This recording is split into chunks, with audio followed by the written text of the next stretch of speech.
আসসালামু আলাইকুম। আবার আপনার মাঝে হাজির হলাম। আজকে মুরগির মাংস আলু দিয়ে রান্না করবো, আপনাদের সাথে শেয়ার করবো। প্রথমে পেঁয়াজ কুচি দিলাম, রান্নাটা দিলাম, তেজপাতা, দারচিনি, এলাচ, লবঙ্গ, আদা রসুন পেস্ট দিয়ে ভালো করে নেড়ে চেড়ে নেব। কাঁচা গন্ধটা গেলে আমি সামান্য পানি দিয়ে দিলাম, মশলাটা পুড়ে না যায়। হলুদের গুঁড়া, লাল মরিচের গুঁড়া, ধনিয়ার গুঁড়া, জিরার গুঁড়া, স্বাদ মতন লবণ দিয়ে ভালো করে মশলাটা কষিয়ে নেব। কষানোর পরে আমি মুরগির মাংসগুলো দিয়ে দিলাম। মুরগির মাংসগুলো দিয়ে আবারও ভালো করে নেড়েচেড়ে কষিয়ে নেব। কষানোর পরে আমি আগে থেকে আলু ভেজে রেখেছিলাম, সেই ভাজা আলুগুলো দিয়ে দিলাম। দিয়ে আবারও ভালো করে নেড়েচেড়ে কষিয়ে নেব।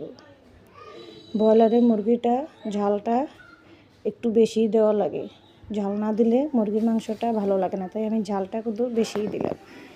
কষানোর পরে পানি অ্যাড করে দিলাম, আবারও নেড়ে চেড়ে দিলাম।